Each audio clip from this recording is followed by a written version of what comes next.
Hello and welcome to 360 Gamercast episode 60 for Tuesday the 23rd of February 2021. I'm your host Mark Webb, gamertag Pearson ID, Steam ID, Webby, 360G, and joining me today is... Since I switch, tired and ready to go. And bring up the rear, cinema Dan. Just how Dan likes it. Way. Oh, come on! Yeah, well, funny. I usually come first, so it's a bit different today. So I thought I paced myself today, so it's all good. Oh dear! Sorry, this cough will not fucking shift. I've had it for over a month now, and it still hasn't gone. It hasn't fucking gone. I tell you, it's bullshit. Anyway, how are we all doing? All right, I think. Just found out that the country's having a piss up on the 21st of June this year. Everyone's apparently invited. We'll see. We'll see how that goes, shall we? Yeah. Well, considering we haven't really been drinking, any of us, it's going to be like 3 pints and a trip to the bed. 3 pints, bloody hell! I'm pissed off for 2. Oh well, there you go. On a cheap date. Yeah. Well, we'll see. Anyway, yeah. it's all kind of interesting at the moment. We'll see how we go. Yeah. So, I'm sad to say, just get serious for a moment, that got a bit of bad news today. Just want to say a big thank you to... This is probably the only time I'm ever going to say this about another podcast. I want to say a big thank you to Ricky and Toz from Cranky Gamers for actually letting me know this info. As you may know, last year we had a guest on. His name is Mark Armstrong. Gamer tag is Gnats. Episode 15 of 360 Gamercast, if you guys want to go and listen back. So the reason we had him on was because he's been a community member for quite a long time, and he was going into hospital for quite a major operation. Explains it all in that episode of the podcast. I don't really want to repeat, all the ins and outs of what happened. But he came out of hospital, the end of last year. And actually, the last time I spoke to him was in December, and he said to me that he was doing okay. So I was quite shocked today to find out that, sadly, he passed away on Saturday. Rest in peace, Mark, my man. This is probably the hardest thing about running a community is obviously there's real people behind all those gamer tags and avatars. And when sad news like this happens, it kind of, you get a little bit of a reality check, if that makes sense, that, these are real people and there's families and friends and stuff. So, it's sad news, obviously we put it out on all the social medias today, and thank you to everyone who replied. But yeah, I thought I'd let everyone on the podcast know. Especially hit home for me because obviously I've been keeping in touch with him privately, and obviously we had him on the show. I know that he was a big part of the Cranky Gamers podcast. He was a co-host on there for quite a long time, so I imagine those guys are probably feeling it a lot more. Yes, it's very sad news. So I just want to raise a glass. Nats, I know you're in a better place there, mate. And I know you've probably got a Series X up there because none of us fuckers can get one, so cheers. And I hope you're gaming up there, mate, and having a great time. Nice one. Thank you. Cheers. Yeah. Well said, mate. Well said. Condolences to his family.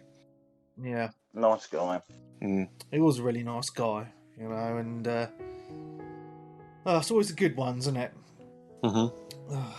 Unfortunately. Yeah. So yeah, just a reminder, episode 15, if you want to listen. I actually, I went back and listened to that episode this morning. Got a little bit teary actually, because it's really weird because you're listening to someone's voice and they're not around anymore. It's a bit like when a movie star dies, and then you're watching an old movie, and it's like, oh fucking hell, it's just really, really weird. So yeah. Anyway, yeah. I mean, at the end of the day, it's got to be quite nice in a way for his family, if anything, that he has recorded podcasts. Yeah. So they can go back and listen to his voice. Yeah. and it brings back all those other memories with the person as well.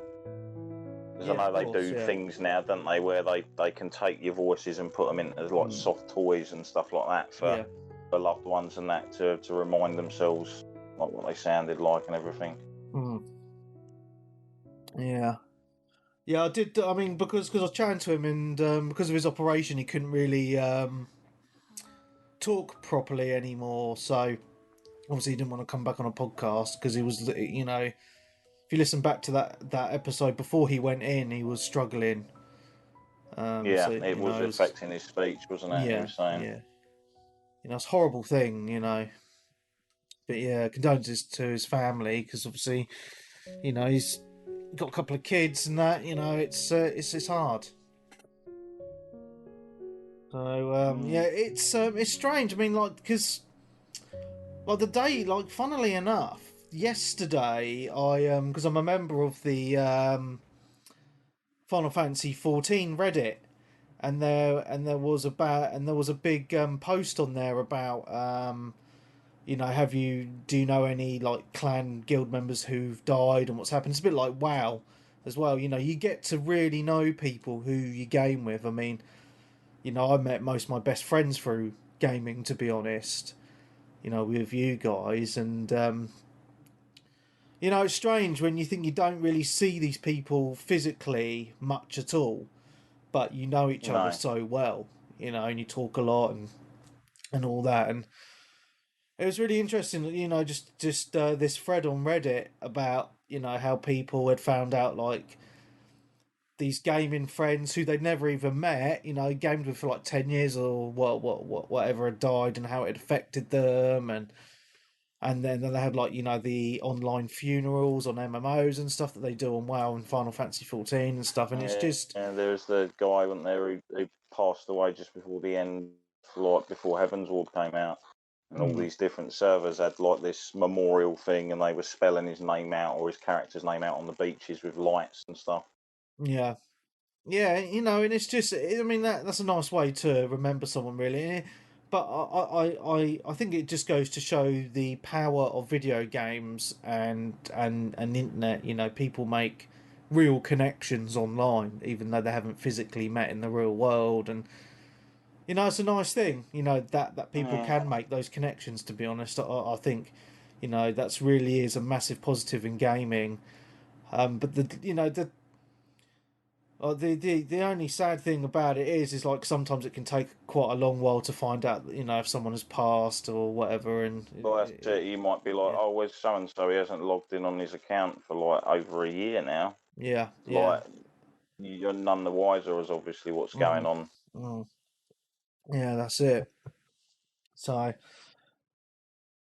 but yeah, I mean, it's just weird because like when I found out today, it was just like, you know, kind of like, you know, we're all members of a big community here, and obviously there is crossover between other communities. You know, the UK's not, you know, it's a small place, and it was just nice how people were kind of just getting together and talking and saying their condolences online and stuff. So, yeah, you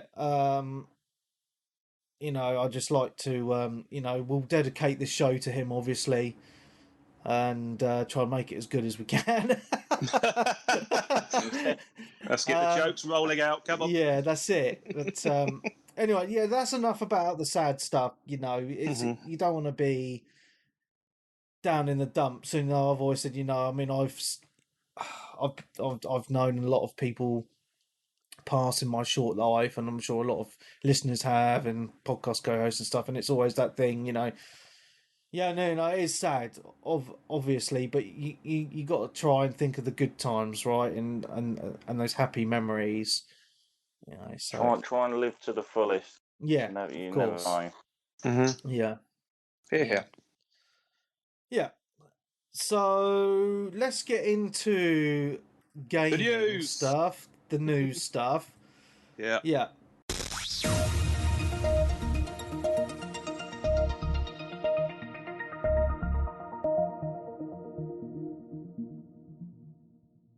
So all I've got written on my show notes is Nintendo Direct, because I know Dan has it all written down. So this is Dan. So the new section is now. Someone has. Dan's in charge. I'm going to control the pace of this motherfucker.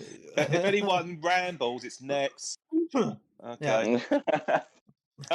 So, what initial thoughts? What did you guys think? It was about 50 minutes long, and I didn't watch it live. It's quite long for them. It is. I didn't watch it live, so I literally caught up with it about an hour after it showed, and I thought it was pretty good. I'm not sure about you guys. Mm-hmm. I really liked it. There was a few surprises, which I'm sure we'll get to in a moment when Dan reels off the bits and bobs that he's got written down. So I don't want to mess that up. But I'm pretty excited about one piece of news in particular that came out on Nintendo Direct. Oh. Well, if we start off with the biggie so far, I'll just pick at these, and if I don't think they're useful, I'll just chuck them out, and we'll get through this in less than 5 minutes. Job done. Legend of Zelda: Skyward Sword HD remake, or whatever it's called. Yep. So that's the one that I'm actually excited about. That's the one thing. So for me, Dan, the reason I'm excited for this is, one, I've never played it. Mm-hmm. And I love Zelda games. 2, the Joy-Cons. And I've been moaning in our personal chats that my Joy-Cons for my Switch are broken. Yeah, they're not working as they should, and you can't bloody find Joy-Cons for love nor money anywhere. Mm-hmm. So I'm gonna attempt to pre-order these. I'm probably not gonna get a pre-order in though because of the dirty scalpers. Get on Amazon, mate. As soon as they get announced, boom, done. Get in there and get it done. So I'm gonna try. I'm gonna try. But what's interesting about this is you can play it in a couple of ways. So you can play it like in the old Wii way with the with the 2 controllers and wiggle your sword and your shield and all that bullshit. But they've actually changed the control scheme to you can use your thumbstick. Thank God for that. To move the sword. So you know which way I'm going to be playing it. Yeah, the wrong way. Yeah. I was playing this earlier in lockdown, actually. On the I got a download of it for my Wii U, and then I've got myself a Wii Motion Sensor Plus, or whatever it's called. So I've used the Wii remote controls recently, and they work okay, but it gets to a point where you kind of end up almost tugging the two things apart. There's one moment where you have to stick the Wii remote in the air to raise the Master Sword aloft, and everything almost went flying. But when I was playing it, there was a couple of dodgy control moments. Like there's a giant bird you have to fly around, and that was a little bit dodgy using the Wii remote. So I'm actually looking forward to trying this out on a proper joypad layout. Yes, and go from there, because it got to a point where it felt like an exercise workout playing the fucking game. See, the thing that concerns me on the Switch is I've got that 51 games on your recommendation, and I really like it. But what I find is like the motion controls for the rare time that my nunchucks actually work, not plugged into the bloody console. The motion controls, like on the bowling, are so shit. I haven't tried that yet. Yeah, it's awful. So you have to try it and let me know if it's actually my shitty nunchucks or if it's the actual. Or maybe it's really terrible. Maybe it must be really terrible at bowling, mate. Probably. Yeah, it's fine. I mean, I'm looking forward to it. It's a full price release, out July, I believe. Is that right? Yeah, probably July. July 16th. There you go. It's just come up on the stream. That's how I know. Get in there. The other big game that I got really, really excited about was Splatoon 3, which I don't think any of you guys played it. Have you played it, Darren? Meh. I played the first one. Didn't get the second one. Yeah, the second one. Although the second one was supposed to be more tailored towards single player stuff. Yes, there's a load of single player in it. The second one, in fact, the rumor goes it was developed for the Wii U, but carried over to the Switch, I believe. So this one is built for the Switch from the ground up, and for what I could tell already, you could already see a vast improvement in a lot of the graphics and scope for it. I really like Splatoon 2. I think it's one of the best multiplayer games on the Switch, if I'm being honest. I regularly go back to it. It's fast, it's fun, it's frantic, and once you get the gist of it and the mechanics, it's quite addicting. And they're still it never ever really seems to come across like it's got this really horrendous sort of side to it, like some other shooters do. Yeah. The sort of like hate and bickering and stuff that you get from like usual like COD crowds or like that. Yeah, everyone's lovely. That's because they're all like 5-year-old kids and there's no voice chat. Yeah, that well, helps. Voice chat probably helps. In all fairness, though, children do swear like a good one, and Yeah. But yeah, I do quite well in Splatoon 2, so that's probably why I'm beating the shit out of a load of 5-year-olds. So yeah. Oh well. Anyway, my XP's looking good and my ranking's good, so I don't care. So that's a good one. Another one that really just got what was a bit of a surprise was Barrio Golf Super Rush. Yeah, there hasn't been a Mario Golf game for years. No, there isn't. Like the N64 or the GameCube that had the last one? I've got the GameCube one. I own a copy of that, and that's great. It's really, really good.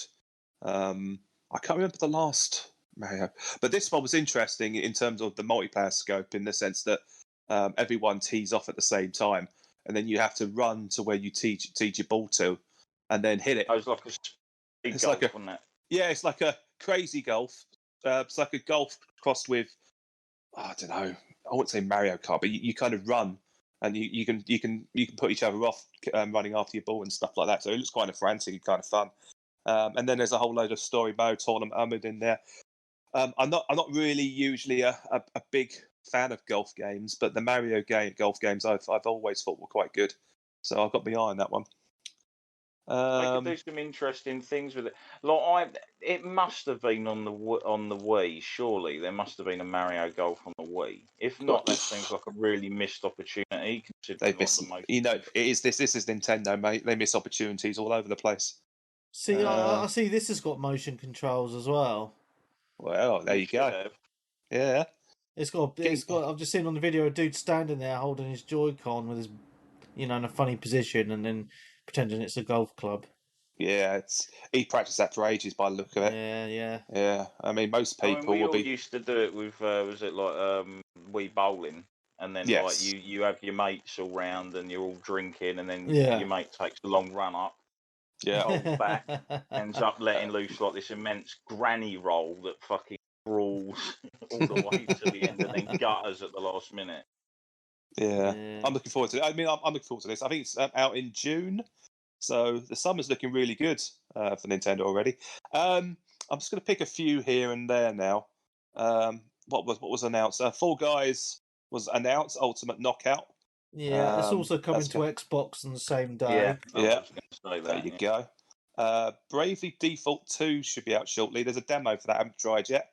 Yeah, I played the original on the DS. Any good? I never finished it though. Never finished it, but it is renowned as being, one of the best JRPGs on the Nintendo DS. So 3DS or whatever. Yeah. Okay. Yeah. I don't have the time to play any more games like that. No, I won't be picking this up. But it looks interesting. Other RPGs, Legend of Mana. I'm quite excited for this. Because I never played it. Good. I never played the Legend of Mana. I played Secret of Mana on the SNES. Oh, right, sorry. Secret of Mana, I was thinking. But I think this is also coming to every other platform as well. Is it? Oh. It's Squeenix, so I'm guessing it's also coming. Okay. I'm pretty sure it's going to come on everything else. Okay, we'll skip that one for now. There was some more details on Monster Hunter Rise and a couple of new modes that got shown, which look kind of interesting. Apex Monsters and Rampage mode. The kitchen sink at this game, don't they? Yeah, they do. Everything we've ever had in a Monster Hunter game, it's in this one. Buy it now. And I'm like, all right, let's do it. It looks kind of fun though. It does look fun. Let's wait and see. I mean, I've got my pre-order down. It's just a little bit of a shame for me personally. Like I played the demo, and after playing Monster Hunter World, it just goes to show how underpowered the Switch is compared to everything else. Here we go. No, it's not me being fanboy with it. You say that, but obviously when we get to another game that obviously had new fighters announced for it, they showcased that game within that game's own engine to a degree, and I still think the graphics in that game for that type of game look fantastic. Yeah, considering it's on a handheld, it still looks good, even though that game's now 2 or 3 years old. Yeah. It just seems to be Nintendo's own made games look great, and then all the third-party games just look a bit meh. Anyway, so the point I was trying to get at is after playing Monster Hunter World, which looks and runs nice, and then I played the demo for this on the Switch. I was just a little bit disappointed with the graphics and the what were you expecting? I was expecting it to be the Mona awesome. fucking Lisa, yeah. In fucking 4K with ray tracing. It just feels like a bit of a downgrade from Monster Hunter World. That's all I'm saying. That's just how it felt to me. Not all of us want to be locked in a room with a giant fucking monitor, sitting there sweating our arse off in what's going to be, was it spring, summer, and autumn this year, which in all probability is going to be fucking hot. I want Monster Hunter. I want to be I want to have it. I want to sit on the sofa and play. I want to play it in the back garden. I want to play it if I ever get back on my commute. That's why I want to play it.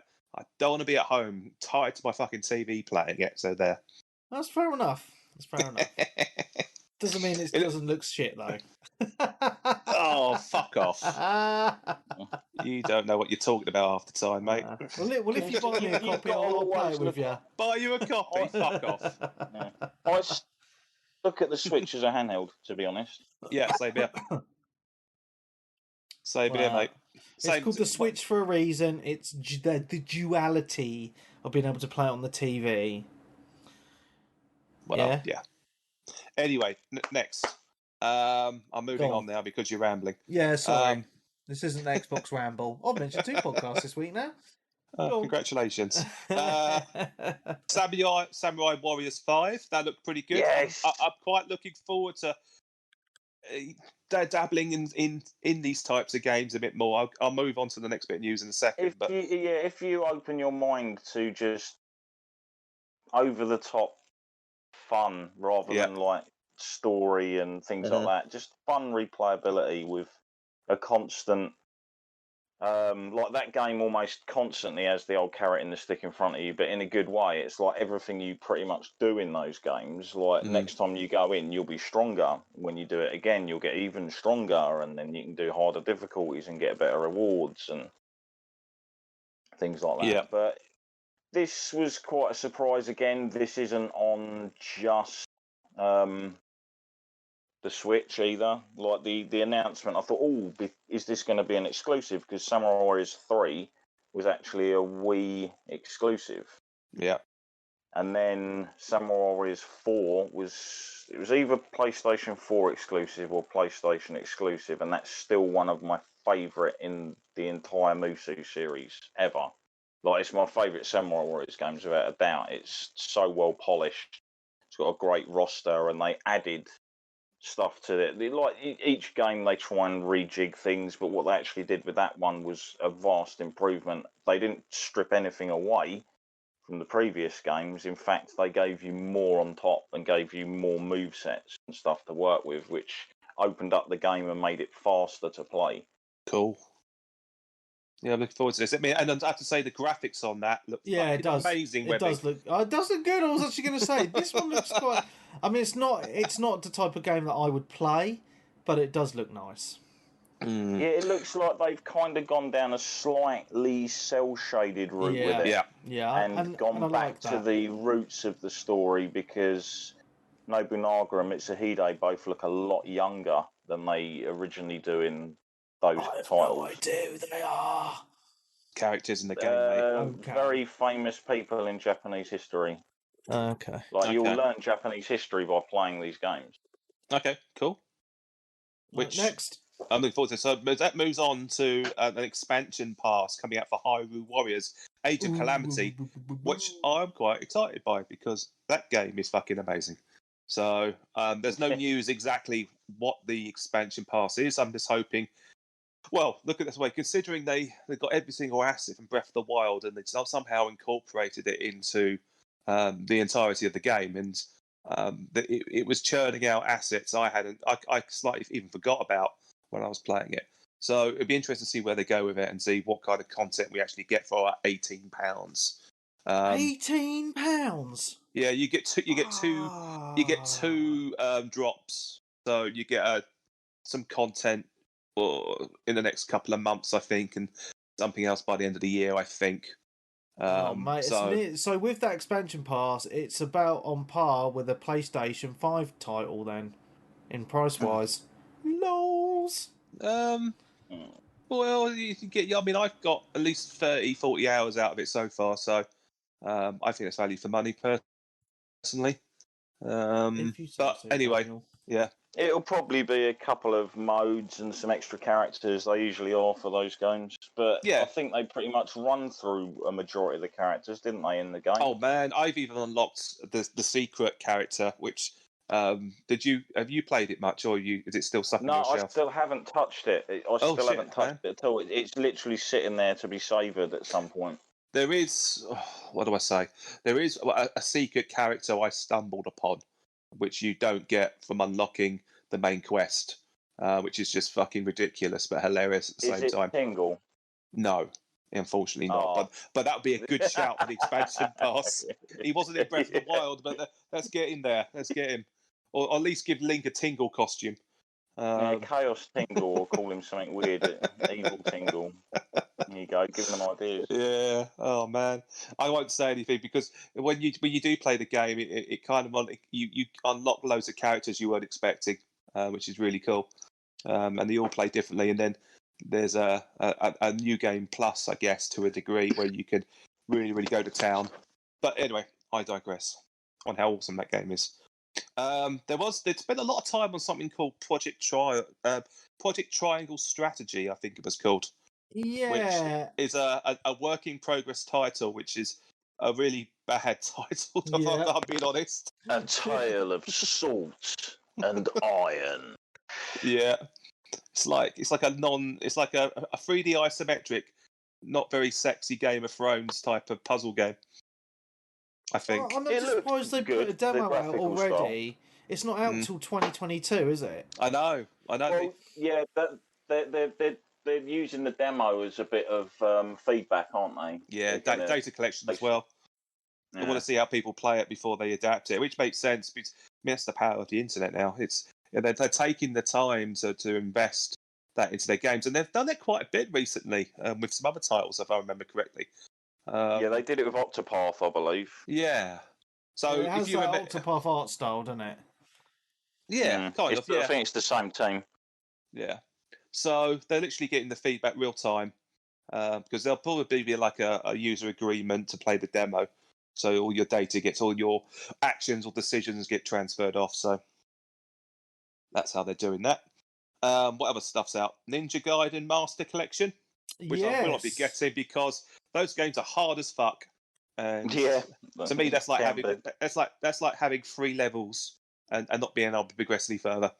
So Rubenstein. Exactly. I'm old now. I've got the fucking reactions to play those games. So you're getting some bang for your buck there, like man. Content-wise. I think that's coming out on everything because there's a PS4 trailer as well. Is there now? No, it wouldn't surprise me. Yeah. Okay. Well, as I said, it was a. Well, the thing is, it's coming to the Switch, so there was a few surprises. Yeah. Running through some odds and sods. What was I surprised at? That's coming, but I don't give a shit about. Was Plants vs Zombies: Battle for the Neighborhood, which I've played on Game Pass. Oh, you didn't? Is it the worst one of the 3? It is. Yes. It's too much content on it. You go into a multiplayer match, and God, because you're starting off as a noob, you don't have much options, and all of a sudden, there's all these people who've been playing it for ages. Got their purple fucking cactus machine gun bloke who, standing in the corner just taking pot shots at you. It's one shot, one kill, because they've maxed it out, and it was a little bit too, how do I say, daunting when you go into the world view to navigate where you're supposed to go and what options you've got. It's a little bit too. It needs a bit of work, to make it more user friendly. Try it out on Game Pass though. You might disagree. You might have some fun with it, but oh dear.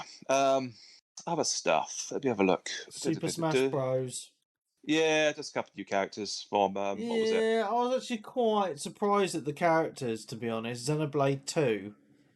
I haven't played the Xenoblade Chronicles. So it's 2. One character. So it's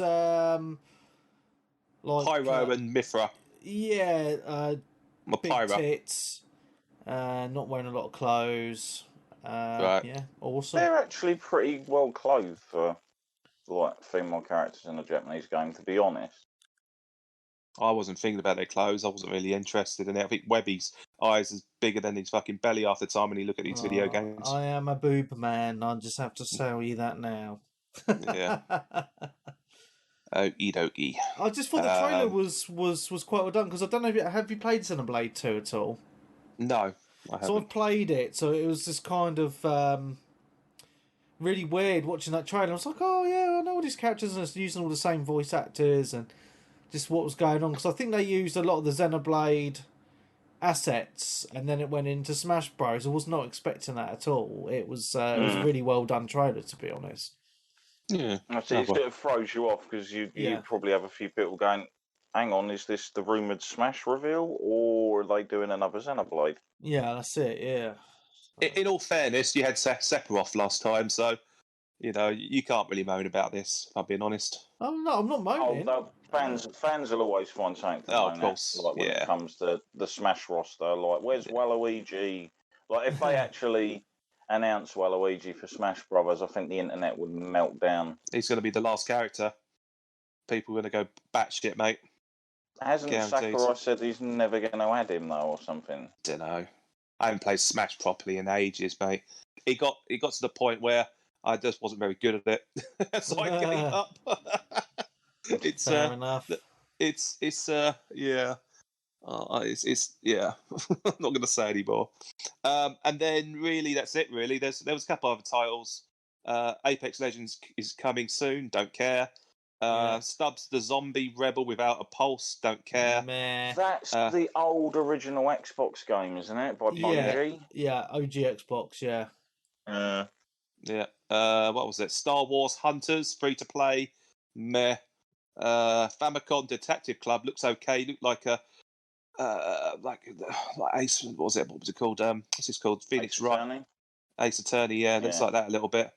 And No More Heroes 3, which I've never. They've recently released the first two games on the Switch, so if they're on sale anytime soon, I might dabble and have a look. And that's about it really. There's a couple other bits, but all in all, you got a lot out of that for 50 minutes. Yeah, so, because usually the Nintendo events are like 20 minutes. Well, they have been recently. Yeah, they have been recently, but they've I think they've been able to cram in quite a bit this time around, because we're at the point, I suppose, where development's picked up a bit following all the changes that people have had to make because of the pandemic, and and on top of that, not everything in 2021's laid out properly yet. They still haven't really laid out anything that's in Q3 or Q4 yet. Yeah. So, and there was no, Breath of the Wild 2 we should hear about later this year apparently, and we might hear some more on Bayonetta 3. And what was the other one? And Metroid Prime 4 possibly, but we still got E3 to go yet. Yeah. Yeah, they don't want to sort of put all their eggs in one basket. Exactly. Keep your audience wanting more. If the game's not ready yet either, you're not really entertaining people too much by putting out more information and then just telling them to wait another 2 years or something.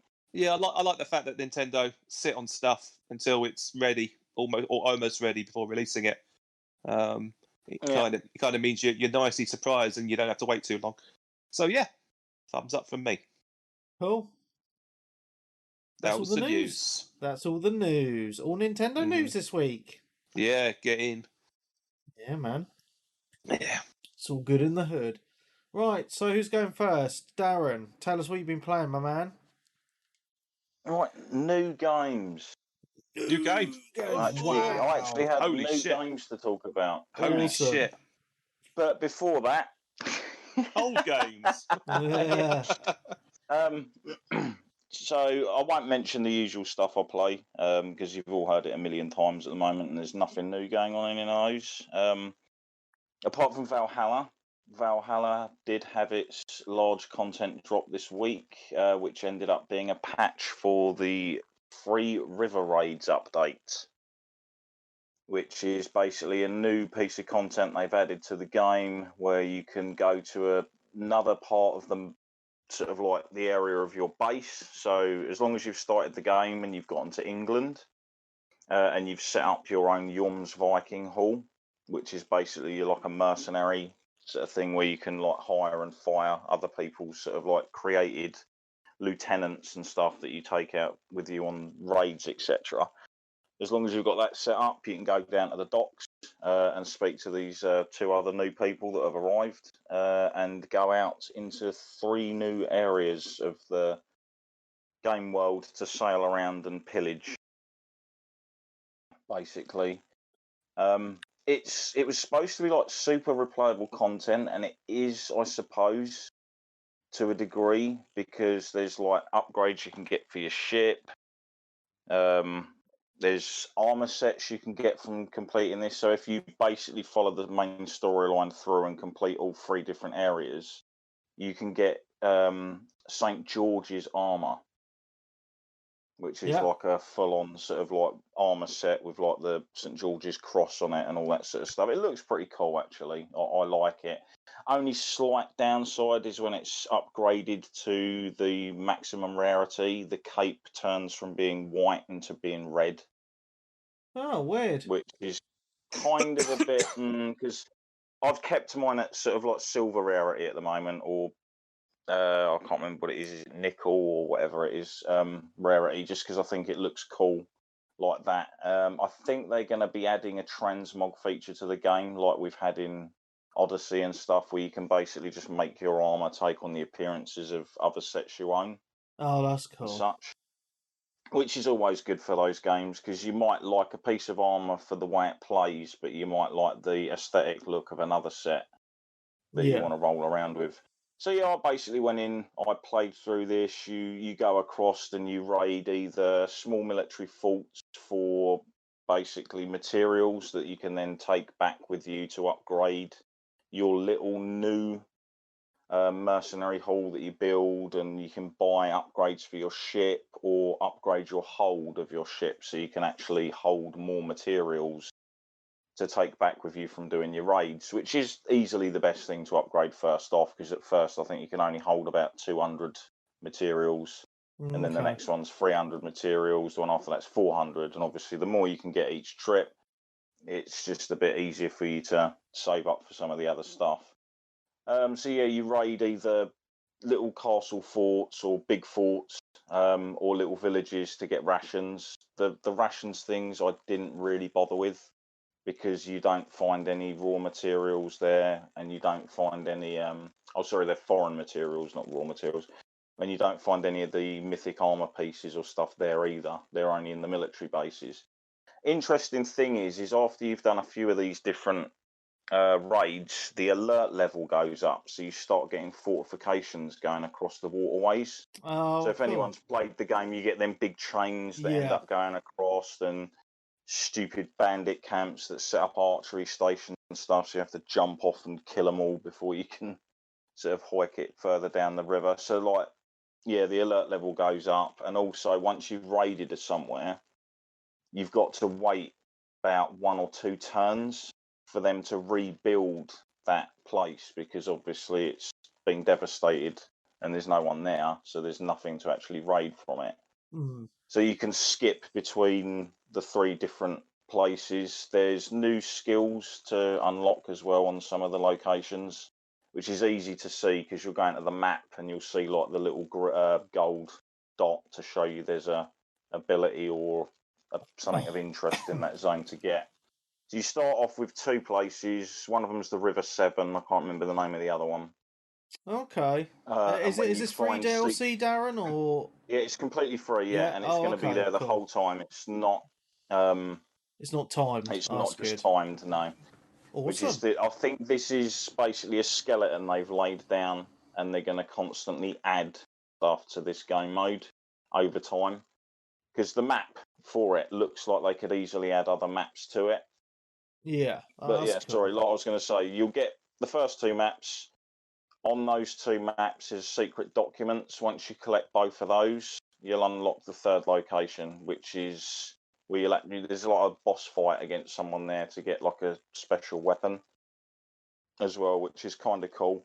But yeah, I think someone, pardon me, has done some poking and found there's other stuff for sale from the main vendor that isn't currently in the game. So I think for them to keep this as a replayable mode, they're going to just constantly add content to it. And it's a nice little distraction. You can go out and raid for about 45 minutes to an hour, come back, you get a few bits and bobs, get some XP and stuff, job done. Cool. And for free, it's not bad, to be honest.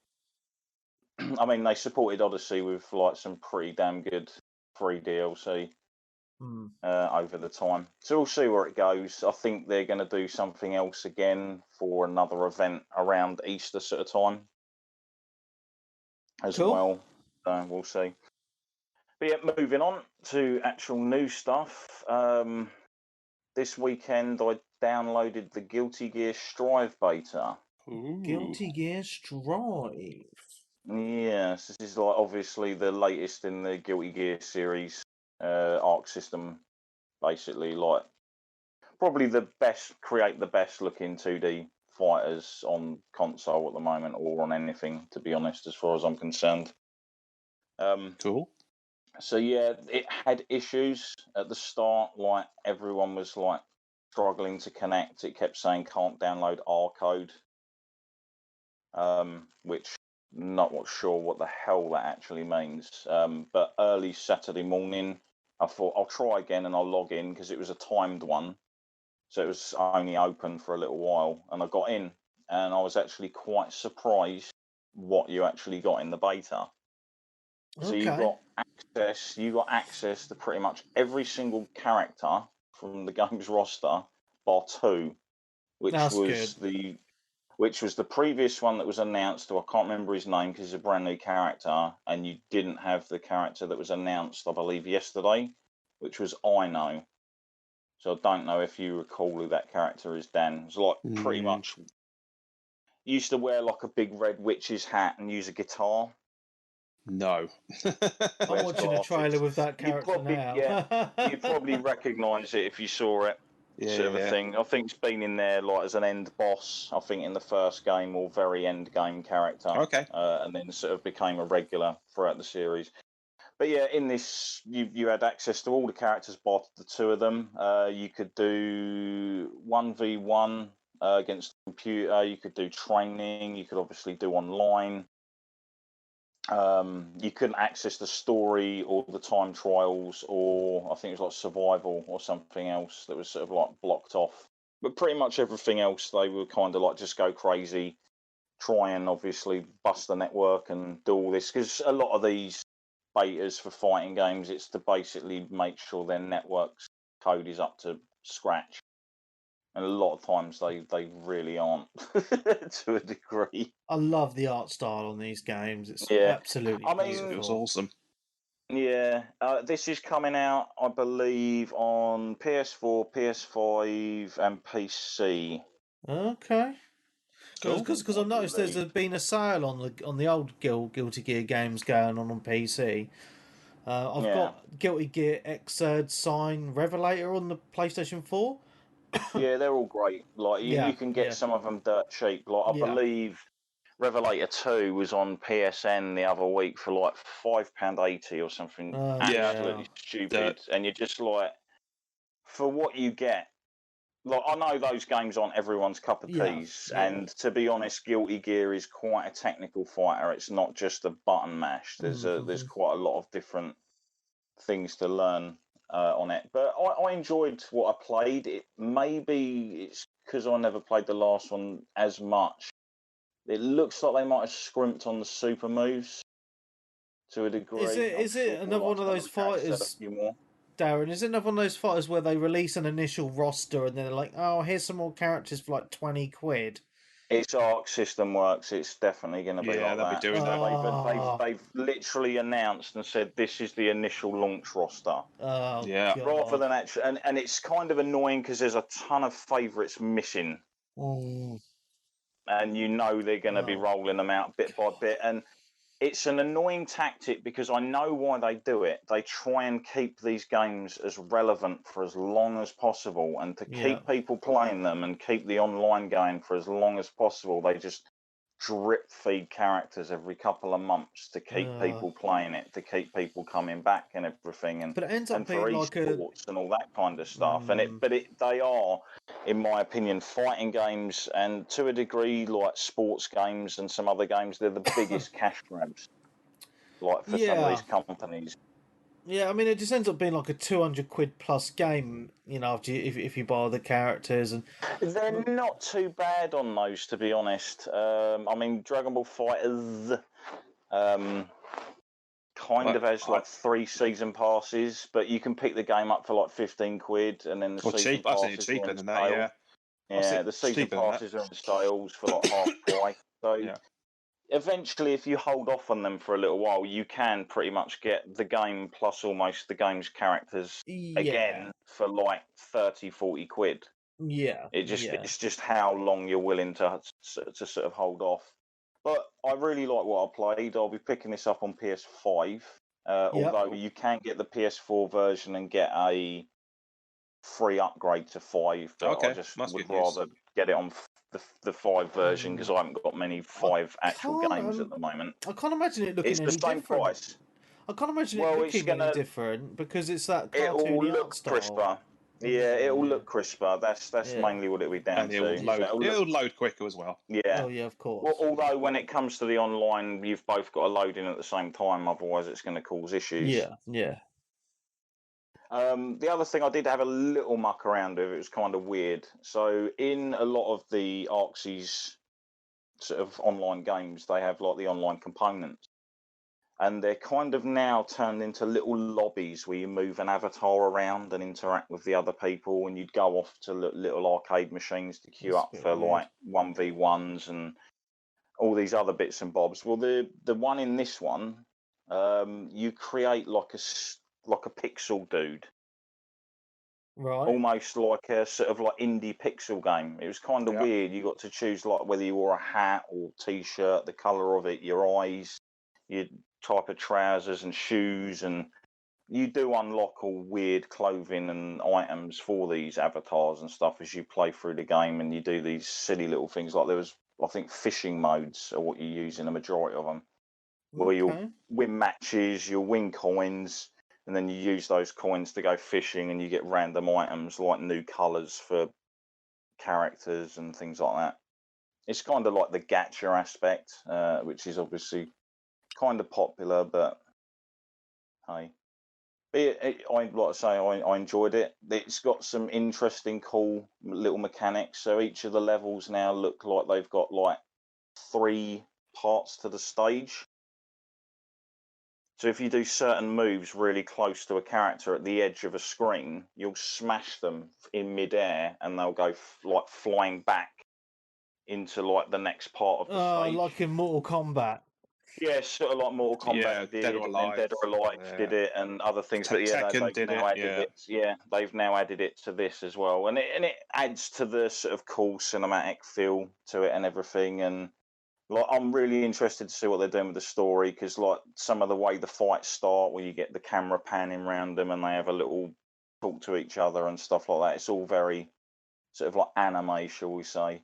Yeah, I know what you mean. The only thing I've maybe got slightly against this, to a degree, is some of the characters look great, but then there's other characters where I fully think their designs were better in previous games, And I do know that the devs have actually said, oh, well, we're trying to westernise it a little bit to try and get in more of a fan base. And it's like... Yeah, no, but you can sell that bit.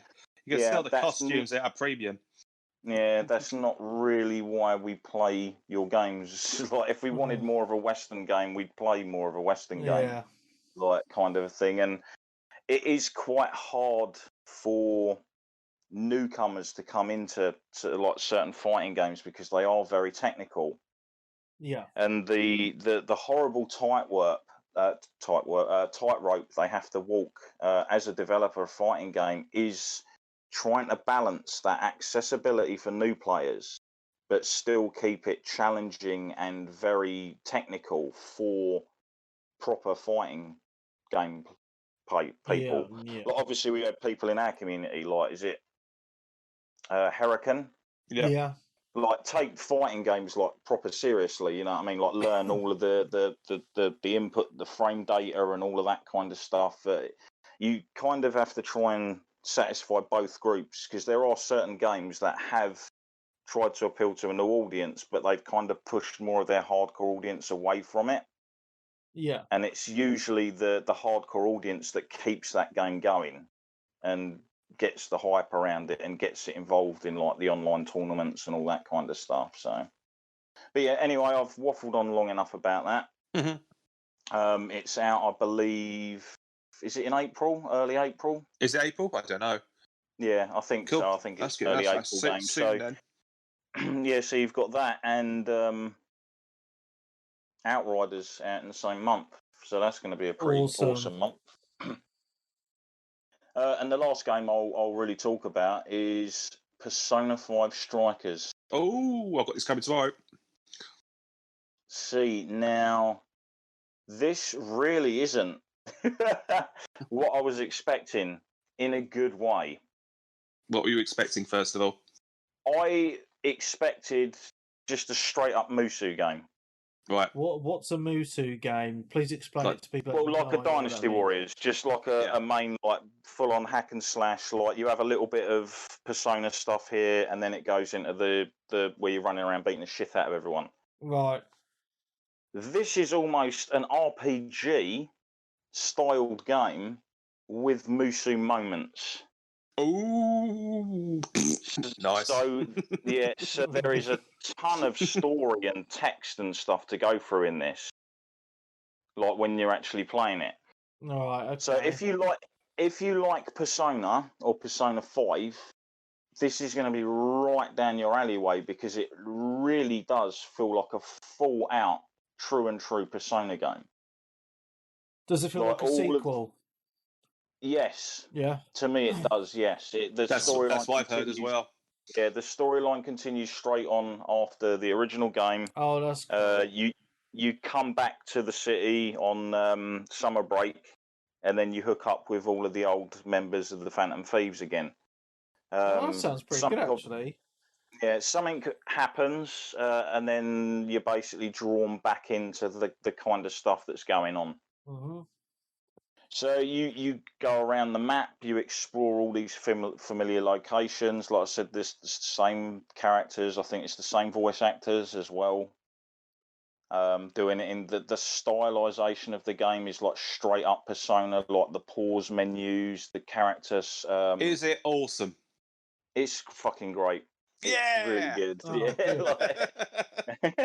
That's what I want to. I read a review on it about a month ago, and they were saying exactly what you're saying. So I've basically been very quiet, hoping, and yeah. I mean, it's been out like a year in Japan. Mm-hmm. Like, we've had to wait a long time for it, but like I might have said before, I think with the fact of Persona 5 Royal also coming out, and obviously we had the pandemic hit shortly afterwards, it kind of delayed this release, and I think they didn't want to release it too close to Royal because it might have confused people. Yeah, because Royal was just like just the original game with some added content, wasn't it? Yeah, I look at Persona Royal as like a director's cut with an extra character thrown in. Yeah, to a degree. Sense. But this isn't based off Royal. This is based off of the original Persona 5. Good. Good. So yeah, like I said, you've got all your usual RPG stuff. You can go and buy drinks out of vending machines that will sort out your health and your mana or magic sort of stuff. You've got your stat screens and stuff, all done in the fantastic sort of style that it does. A lot of the music from Persona 5 is still in the game. Brilliant. So they've reused a lot of the music, and there's like rejazzed some of it and remixed it up a bit. Is it PlayStation exclusive as well? No, it's Switch, PlayStation, Switch, and PC. Oh, really? Yeah. I didn't know that. Tomorrow you'll be able to get it on PC, mate, if you really want to. It's out tomorrow on PC. Well, I think it might. See, I got confused because I got my copy slightly early, but then I heard the game did actually release on the 19th digitally. It was just the physical release that wasn't coming out until the digital version of the Switch is out tomorrow. So it's out tomorrow on PC. Yeah, unless it was like a digital deluxe version on something that was available early somewhere. But I did see talk about that, but whatever. So yeah, you'll go through all your story RPG stuff, and then you'll get into the combat. And a lot of the combat is based in what they now call jails. Right. So you no longer have the castles from the original game. You now have jails, but they kind of work roughly in the same way. So you've got your usual shadows and that going around. You can move around the levels freely with like the camera as well, so it's not a fixed camera angle or anything like that either in a lot of these locations. And you can sneak up and do surprise attacks on the enemy like you could normally, which basically gives you like a and go first in battle. But obviously in this as well, it knocks them all into surprise mode, and you can like mash the circle button and do like a sort of like gang up attack on the enemies to basically take them out. You can use personas as well in the game, and they work kind of similar to how Final Fantasy VII did it. Not exactly the same, but although the game's like free action all the time, it's not turn based or anything like that. If you hold down certain buttons, you can then bring up your menu of personas, but time freezes while you do that. Okay. Then you can select the persona you want and the ability, so you can like lower the enemy's defenses and stuff in that area, and then it will show you the cone of effect. Oh, cool. And then you use the move, and then bingo, it comes out, hits everyone, and you can just carry on whooping. When you're not in combat, you can tag out between up to 4 members. So it's like your different up, down, left, right, and your D-pad will switch you between your different characters. So you get a nice little animation coming with the other character tagging in. So you don't have to obviously run around as the main protagonist all the time. You can switch out whoever you want. Each character's got their own individual fighting style. Okay. So obviously, like the main character uses like knives and daggers, and then you've got Ryuji who uses like baseball bats. One of the new characters that's brand new to the game uses yo-yos. And if you time the button pushes to catch the yo-yo as it comes back, you do increased damage. Oh, that's cool. Yeah, you also have like team up finisher moves that you can do on people, where it's like the old show's over, and it does all the stylized sort of thing of everyone jumping in and beating the crap out of them and whatnot. So you can also sneak. I'm not too sure if I remember it too much in the original, where you can like jump between different vantage points. All right. Okay. No, that wasn't. I don't think so. No, it wasn't. No. Yeah, no. Yeah, so obviously it's kind of hard to remember because both of them kind of feel so complementary of each other in a way, the way that they're done. Like you'd almost think this was Atlas, but I can fully imagine members from the team of Atlas like really overseeing this to make sure it was done correctly. I mean, all the art style is the same, isn't it? So. It just shows the growth in Omega Force as a developer, that they are spanning off and doing these other branch off series for other things and keeping perfectly to their styles, but still keeping their sort of Musu style of gameplay with it. So yeah, while you're fighting, you can look up at the stop and you'll see like street lamps and stuff like that, and you can quickly jump up on top of them. Like and then while you're up there, Yeah, kind of. And then while the fight's going on below you, you can push, I think it's triangle, and you'll jump down off the thing and do like a surprise spin attack on everything, which does a lot more stun damage. Okay. And stuff.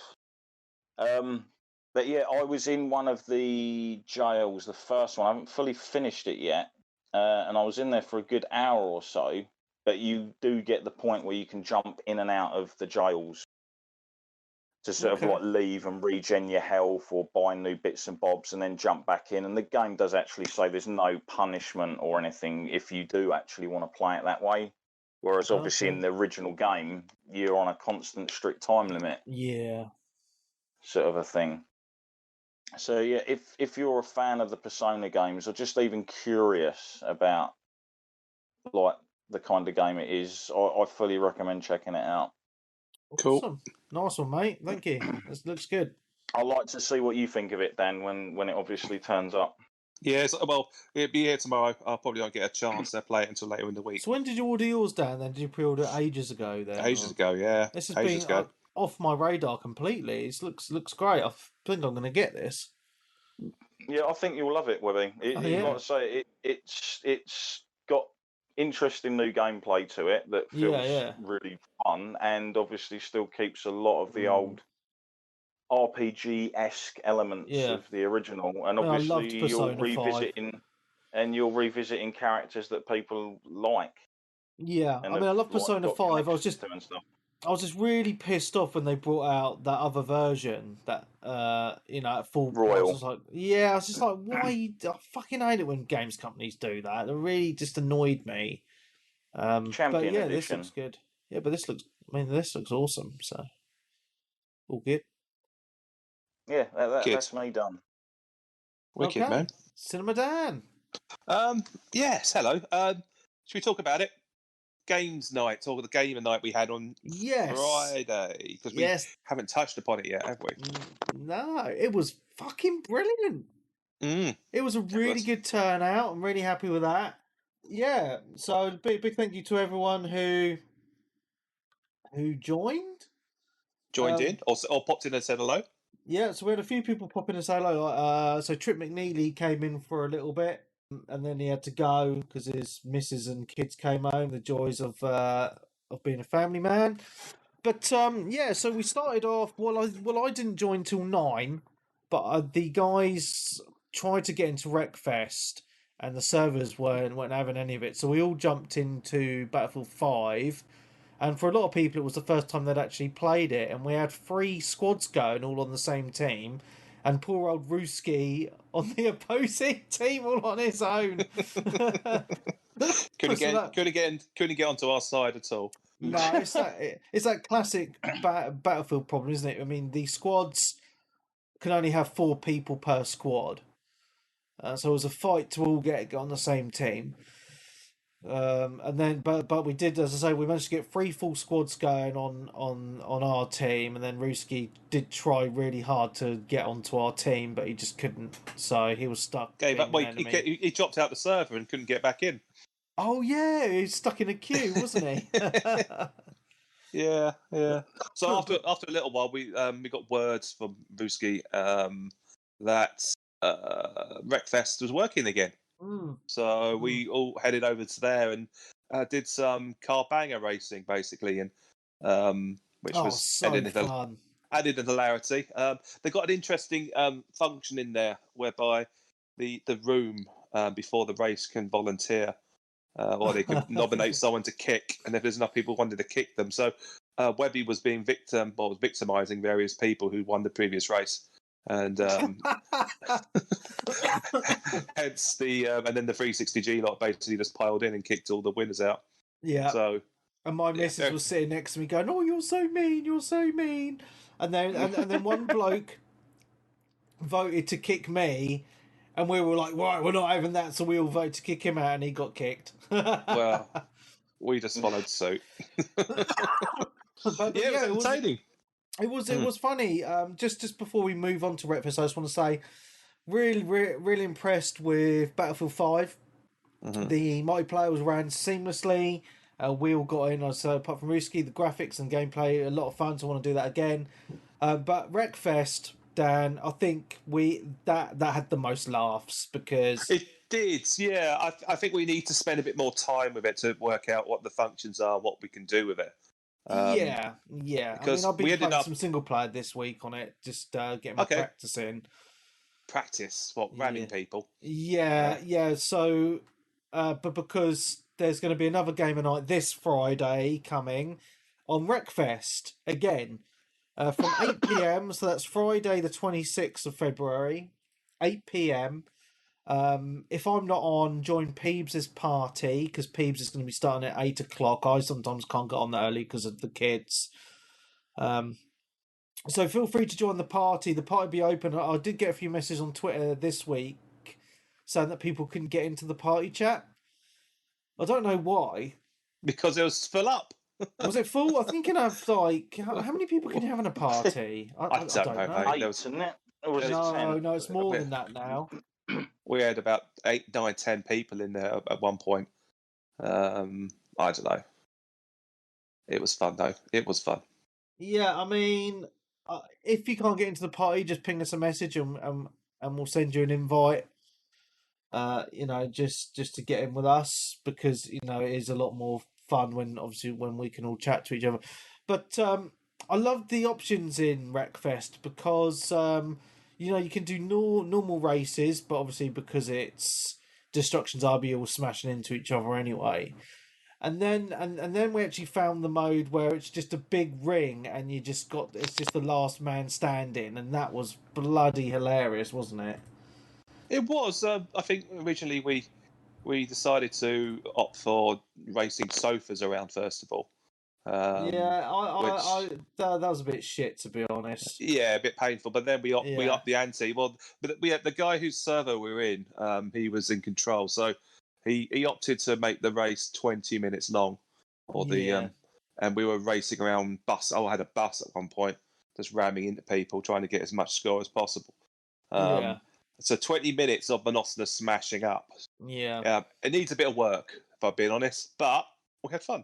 So yeah, I mean, some old faces turned back up again. I mean, Rubbish Username joined us. I haven't spoke to him in, it feels like years. So it was really, really good to hear Rubbish's voice again. To know he's doing well and still gaming strong. He's getting old though. He's losing his special powers. He must have had a haircut. Must have done. Samson. But yeah, I mean, it's great because it felt to me, Dan, I don't know about you, it felt like the 360G of old, where we'd all hook up for gamer nights and just have a blast. I mean, every single night it was. It just feels like we hadn't done a gamer night in ages. Yeah, where loads of people turned up, and it was just good fun for everyone to meet up and have a laugh again. And it'd be nice to do that every Friday if we can. Okay, well, we're doing fuck all anyway between now and June, so why not? Eh? True. Yeah. So cool. Yeah. So that was gamer nights. So join in. What else was there? What else have I been doing? Yes, other stuff. Where do I start? I did some more Bowser's Fury. I'm not going to talk too much about that, but working through that slowly but surely. There was a game I missed out on the Nintendo news, which was announced, which was more like a compilation. It was Capcom Arcade Stadium, which oh yes, I downloaded this as well. I've bought it. I bought all the coin ops. Oh my, 30 quid. What's on it? Is it 30 quid for 30 coin ops? That's good. That's good. That's good. It's good, and they're all arcade perfect. Fantastic. They're all. How do I say? If you guys have seen the how do I say the menu system, the layout, how it all works on there at all? Because you can actually download it now and get 2 free games free of charge, and that's I think 1943 and Ghosts and Goblins. Yeah, well, that's only free for another couple of days. So, get on it.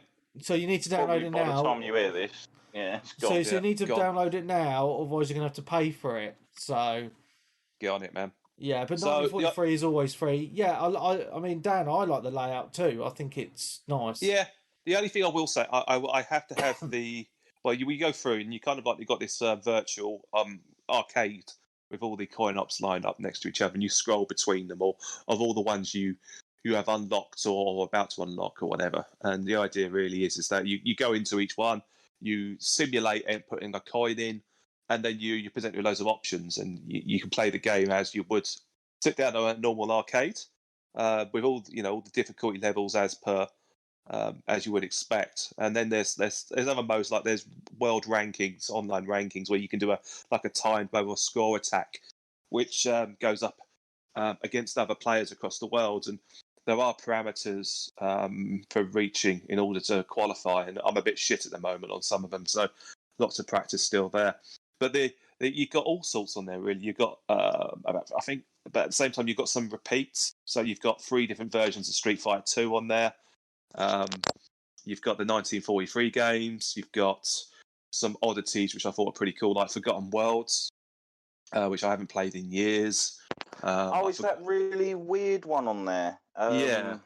God, I can't remember what it's called. Where you play as like 2 goblins with like bows and arrows, and you run around. It was like a part of a trilogy. It was like something Wanderers, I think it was, like Don't Pull and something else. I don't know, man.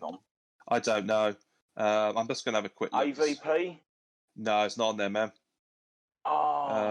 Captain Commando. What else we got? What was that? What's that one? I'm just going through a couple of these right now. Warriors of Fate.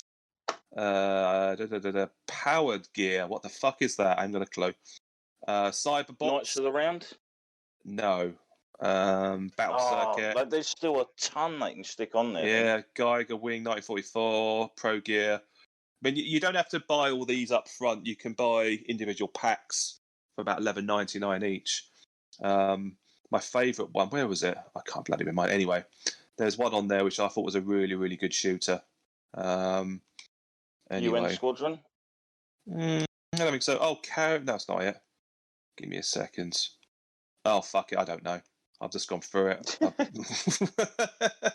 But yeah, I've got lots. I'm gonna probably hook up my my Hori stick at some point and get stuck in at the weekend. But there's all sorts of bits and bobs to unlock as well as you play different games, and you get like credits or kind of like points you can use to unlock borders you can put around the arcades and view modes and all different kinds of options. Posters and stuff. Yeah, stuff like that. I mean, it's a pretty snazzy package. I mean, as I said, I think 30 quid for 30 arcade classics or Capcom is value for money, personally. I mean, it's a lot to ask up front, but if you're into that kind of shit, and I am, it's all good.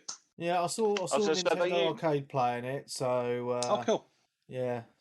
Yeah, they usually charge sort of at least sort of 4 or 5 quid for these games individually, don't they, in the old sort of arcade stuff on consoles and stuff these days. So for 30, if they're £1 each. Yeah. I know. Exactly. There's a few repeats, but yeah, have a look at it and see what you fancy. As I said, at some point, I guess it'll be on sale at some point.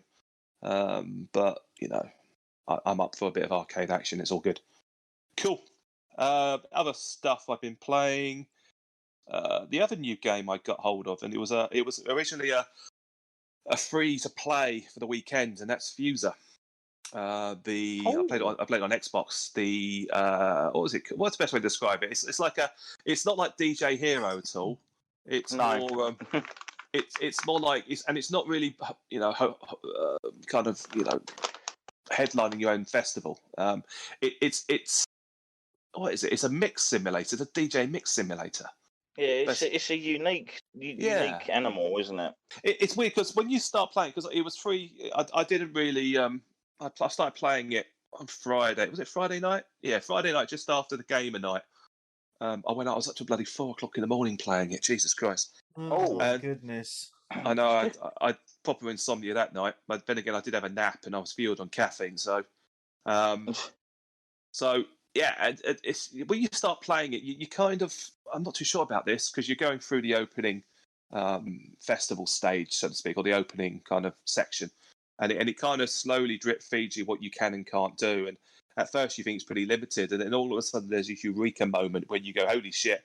and it all opens up, and you realise the complexity and what you can do. So I was playing it earlier. I was knocking out some banging tunes. Jesus Christ!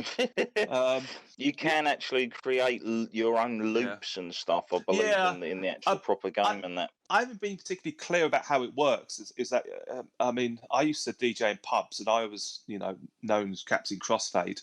But my sense of mixing was kind of like, being a blender. Blender. I was basically my act was basically punk rock, techno, and pop. That was I used to play. That's all I used to play. I was pretty good at it as well, to be honest with you. But that was a lifetime ago. That was. But anyway, so I was quite keen to play this, and the idea behind it is that every single track on there, which is real life tracks, they each have different kind of components, which have kind of been distilled in different colours on this one: red, blue, yellow, and green, so to speak. And the idea is that it's like a combination of a puzzle game mixed with, I suppose, a beat mix game as well to a degree. And the idea being, and I think what does help on this is like a sense of what would work together, and a kind of it helps to have a little bit of a kind of like know-how of what the song is and what works with what, and or how do I say it without sounding too snobby? Like a fucking taste of music. I was I was listening to. There's a whole social channel on there, and the idea being is that there's weekly competitions, or I'm not sure how frequent they are, but people upload their mixes on. And I was looking through some of them earlier, and Jesus Christ, there was some awful fucking mixing. But then again, there's people mixing like styles like hardcore, happy house EDM, just blaring out hideous music as far as I'm concerned. But there's me who was doing like techno and hip hop mixes earlier, and they sounded fucking amazing. So horses for courses, I suppose. There's a shop on there, which I have bought 4 songs. I haven't. So you have actually got the full game. It's not the demo.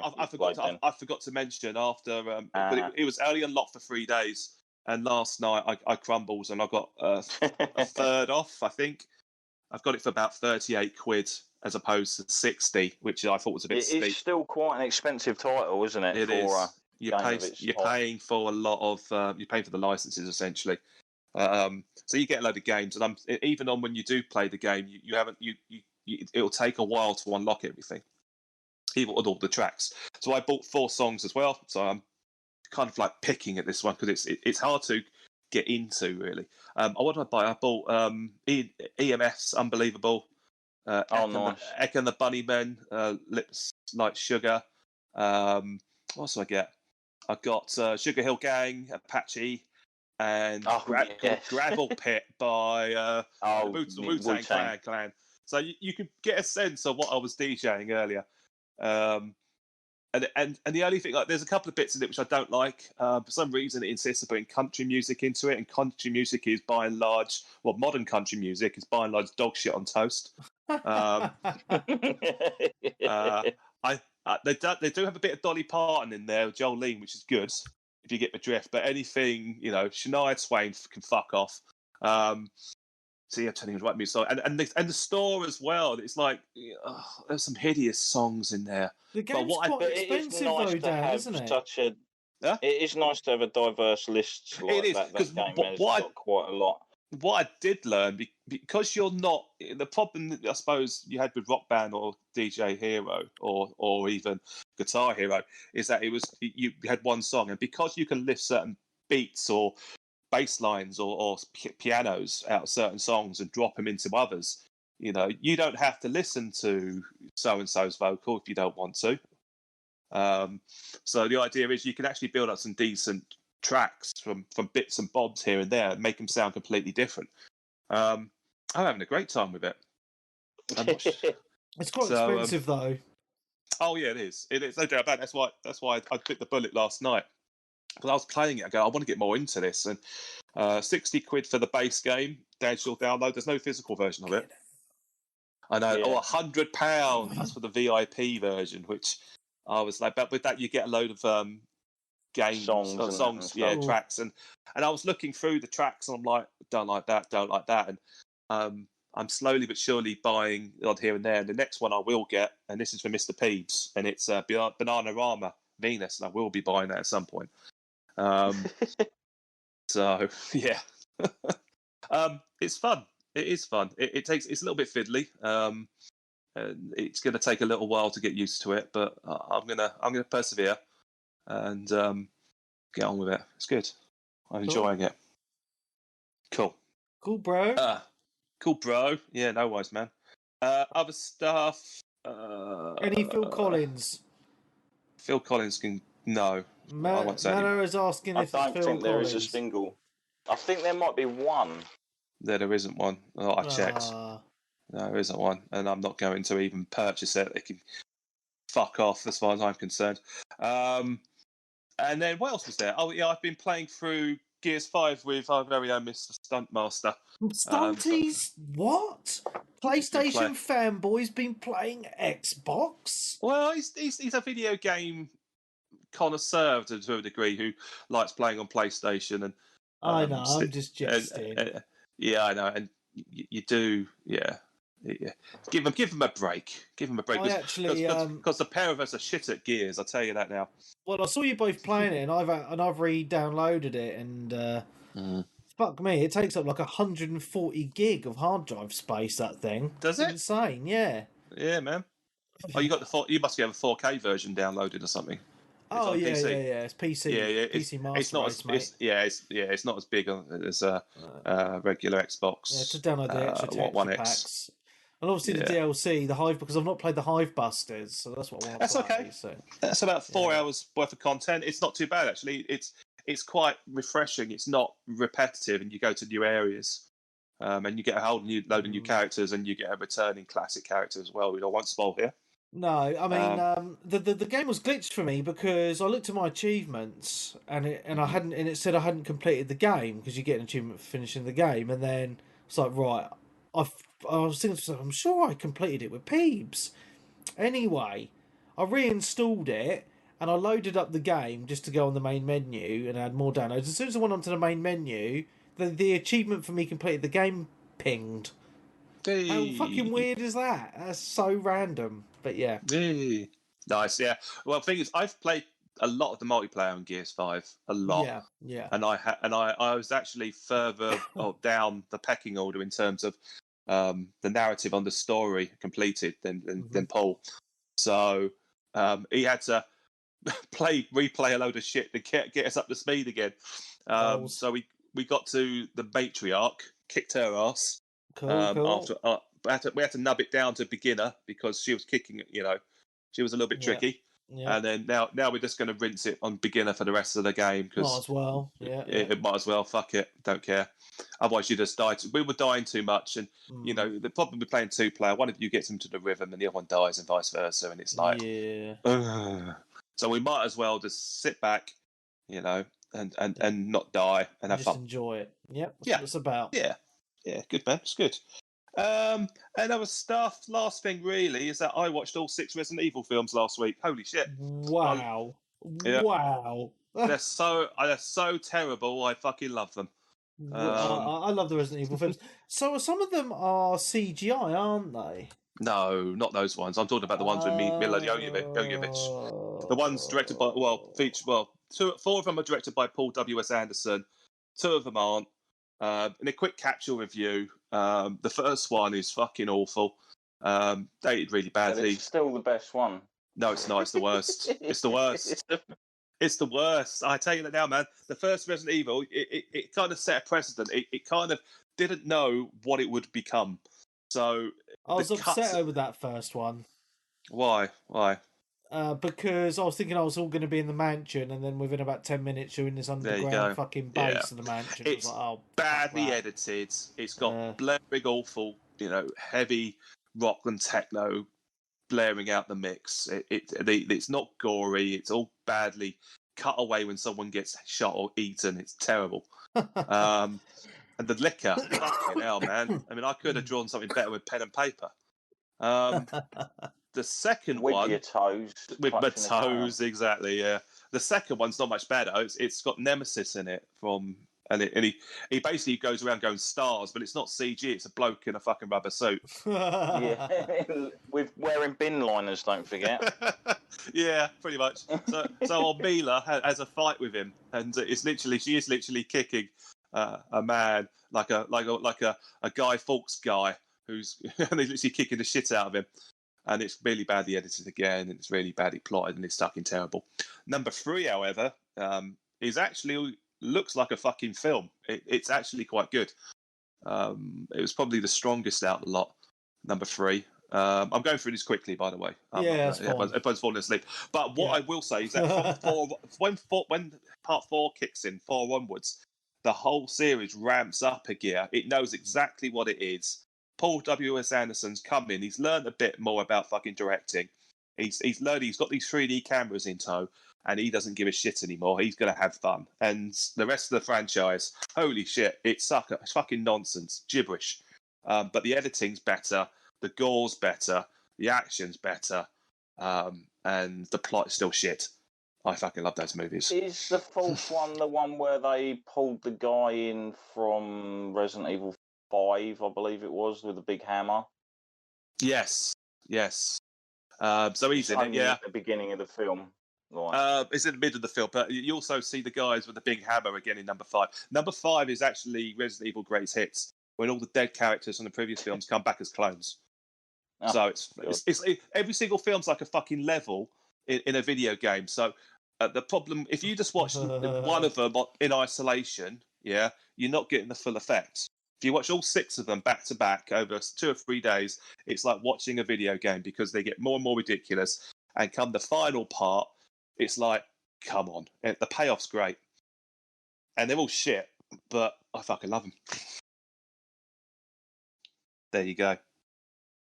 Cool. And Nicky says 3 has too much sands. Yes, it does, but it's fine.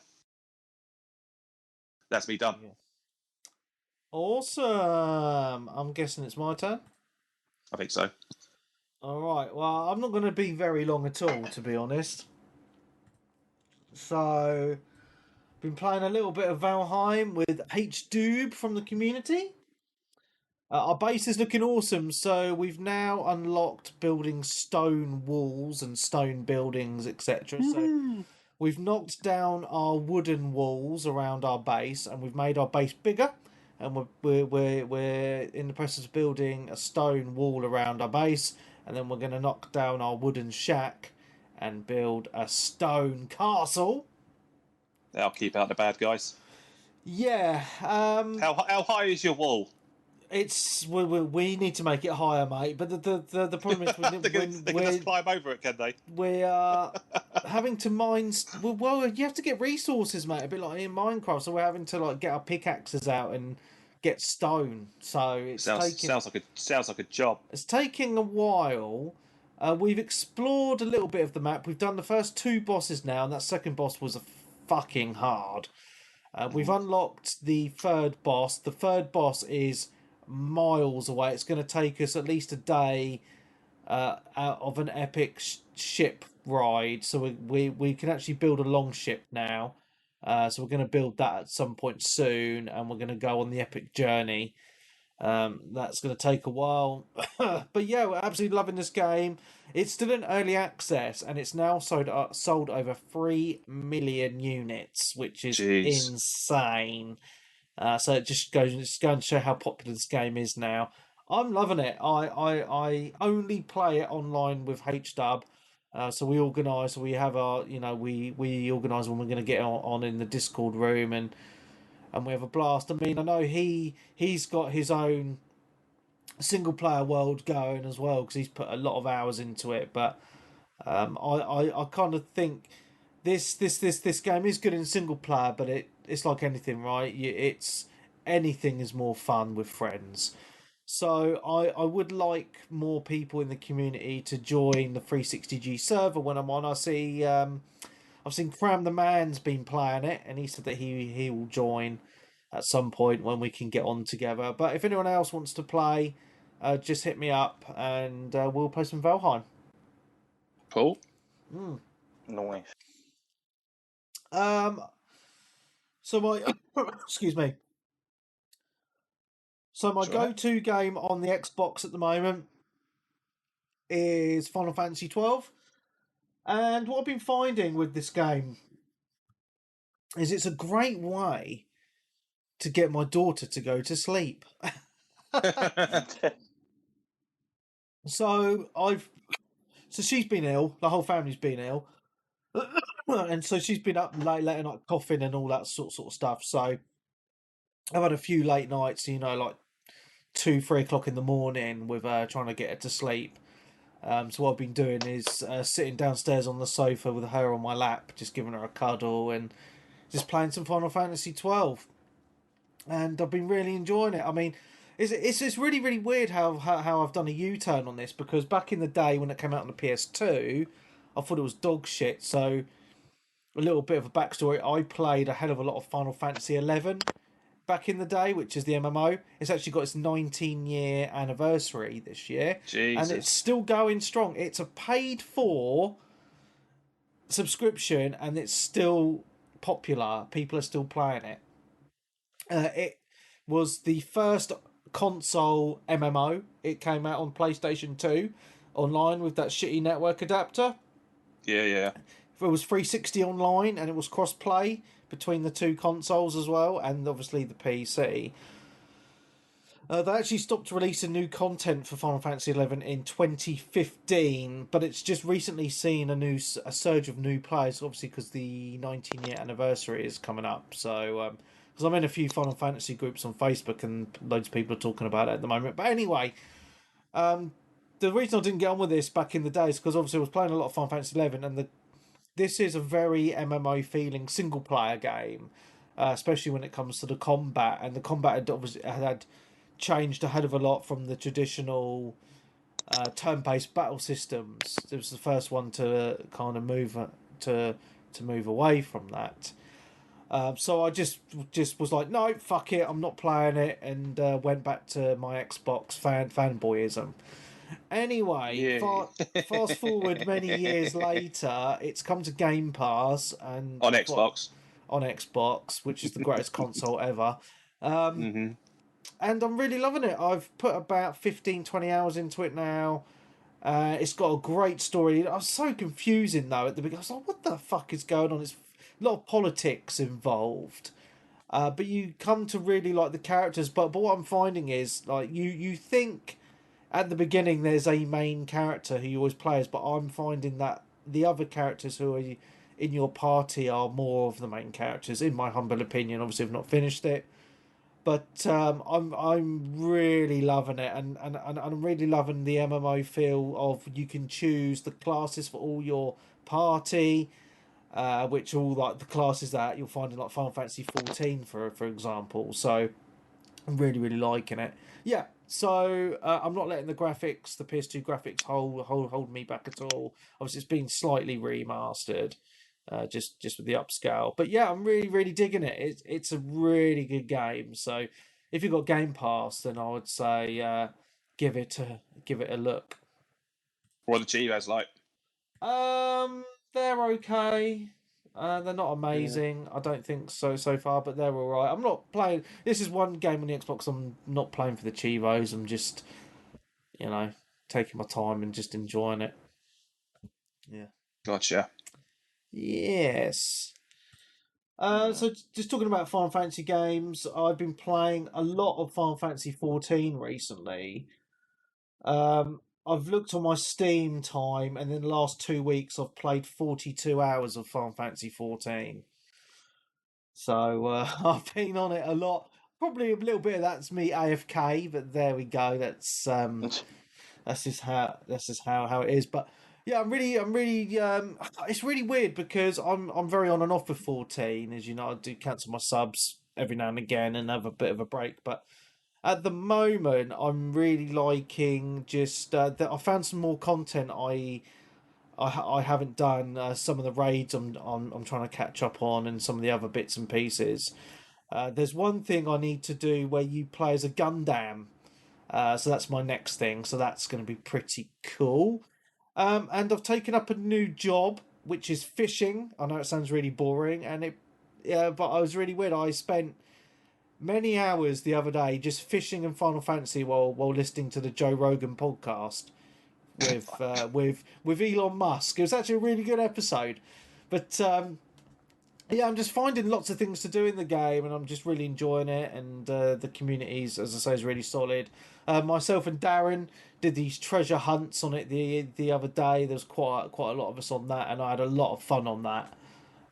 So yeah, I've been added to a group for that for future ones, so that's pretty nice. So yeah, I'm really loving it again at the minute. I'm pretty hooked on it right now, and long may that continue. Last game I want to talk about, just very quickly, is Stardew Valley. I'm still playing that a hell of a lot on the Switch at the moment, and I've just unlocked. Who farted? I'm sorry, I thought I was muted. Oh, I didn't hear that. Yeah, so I've just built myself a chicken coop in Stardew Valley, so I'm looking after me chickens now, and they're laying eggs for me. Yeah. Great. That's about as fun as it gets on Stardew Valley. And I'm doing some fishing. Yeah. So yeah, I'm really enjoying that game. It's really good. So my last piece of news of gameplay is I'm doing a little bit of Chivo whoring at the moment on the old Xbox. We know. And so what I did is, this is a top tip from me if you want to do a bit of Chivo whoring. Find Peebs' profile and just look at his games played. So I went onto Peebs' profile and I've rinsed shitloads of games that he's played. I'm not going to mention them because it's just take too long. But I'm going to have to mention it because I know one of you guys will probably be like, why didn't you mention that game, Mark? So I've been playing a game called Tell Me Why on Game Pass, and I know Peebs really enjoyed it because he mentioned it on the podcast before, probably when it was pissed up. It's in chapters, but all the chapters are part of Game Pass, and it reminds me of Life is Strange. I don't know if it's the same people or not because it says Xbox Game Studios. Okay, it is. It's okay. It's not great, to be honest. I'm just kind of like just playing it for the Chivos. I'm just following a walkthrough guide just so I find all the collectibles and max out the 1500 gamer score that's on this 1500? game. Yeah, 1500 gamer score. Might get in there, man. So a little bit of the backstory, just so people know about it. The game's about twins. So when they were kids, they were twin girls, but one of them's transitioned into a man, so now they're a twin brother and sister. And it's about the transgender one growing up and how the mother didn't like it and was horrible to him, her, whatever you want to call her, him. It's all fucking confusing. But, and their horrible childhood, and their mum's now dead, and they go back to the house, and they've got to sell it, and it brings up all these memories, and blah, blah, blah. So it's actually quite an emotional game, but it's not... but I feel like it's more like an interactive movie, if that makes sense, because there's not really a lot of gameplay. It's more just about conversation choices, etc., and then you've got these small environments that you can walk around, and then it's just more cutscenes and discussions. But yeah, if you want some easy gamer score, then that's one to rinse through. So yeah, that's what I've been playing, my dudes. Okay, cool. Any questions? No. Okay, cool. Questions from the community then, I'm guessing. Questions from the community. I think we've had a few. We had a few. Didn't we last week? Oh, no. I think it's the Patreon issue, isn't it? They don't want to. What's the point in answering a question if I'm not going to hear it?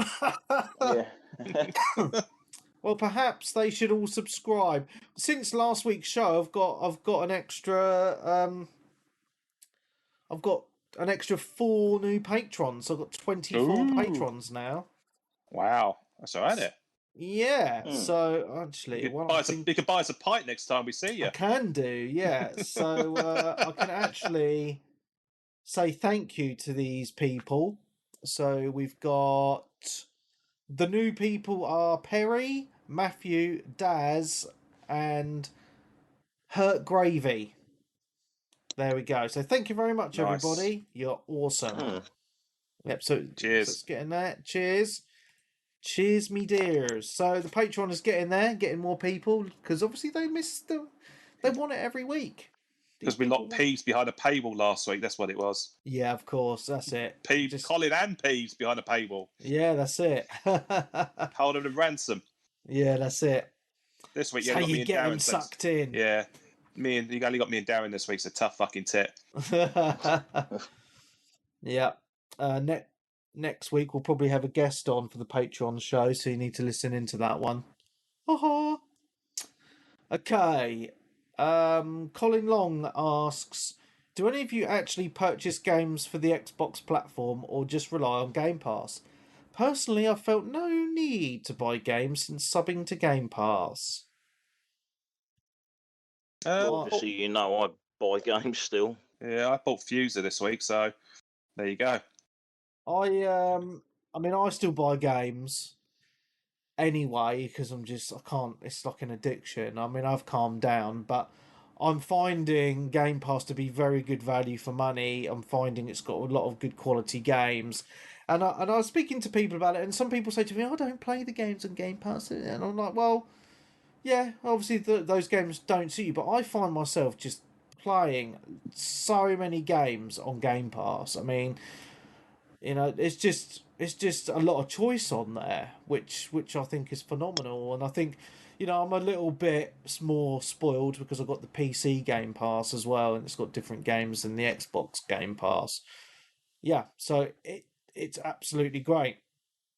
So it's all good. I actually bought a PlayStation game today, which I said I would never buy, but I thought I'd have to get it for game. I had to get it for Paul, podcast purposes. Stunty, he bought a fucking PlayStation game. Yeah, I know. Well, Paul knows because we have our chat. But what did you buy? I bought Last of Us 2. Oh, yeah. I wanted you to confess that. So the reason I picked it up, it's on sale. It's dropped down to 15 quid. Well, it doesn't mean you have to buy it. I know, but I thought to myself, if I buy it... You've watched it on YouTube. I have, but I thought if I buy it, play it, and then I can just sell it, and I'll probably, get a tenner back for it. It's a $5. But the main reason I wanted to get there, I don't know when I'm going to have time to play it. Like, one, it's for podcast purposes. Gives me another chance to slag it off. And to prove all those people wrong who said to me, well, you can't judge it because you never fucking played it. Well, I'm going to fucking play it. I might even stream it on Twitch just so you get my reactions. Now, that would be fun, wouldn't it? And it's just pure curiosity. It's for 15 quid, fuck it. Might as well. It just seems weird it's dropped to that price because PlayStation games normally don't drop that quick. I am wondering, and a few people did say to me it'll probably end up on PS Plus in a month or two if it's dropped to that price. But we'll see. Mm-hmm. Yeah. But yeah, I've had to move my PlayStation upstairs into my man cave because my missus has been hogging the Xbox, playing Spiritfarer. She's absolutely loving it. So that's the one. Isn't that actually looked quite good? I think is that the one where you sort of like it's cell shaded and you sort of like scoot about the environment, like so you have a ship like a Hulk or something. So you have a ship, and it's all like really nice graphics, and it's basically it's the spirits of people who are dead, and you've got to help them cross over. So you have to do little tasks for them and stuff. It's actually I've been watching her play it a little bit. She's pumped about 15 hours or so into it, and she's loving it. So yeah, I know. I think Rooski's completed it, and and he rated it quite high as well. So, and that's on Game Pass, so that's another one to check out. Apparently, it's really, really good. I think it's on all platforms too. So, if you wanted to pick it up on your PlayStation or your Switch, I think you can do that too. So, yeah, it's all good in the hood. Anyway, other question. Colin sent us another question. With Xbox now starting to boost the frames per second of old titles and the auto HDR options, is there anything else you would like to see them add to improve games from previous generations? But there is anything really. No, I mean, you can't. There isn't too much else you can add. The sound's obviously always going to be pretty much identical, because the sound's always generally good anyway. And some of the soundtracks for certain games are iconic. Yeah.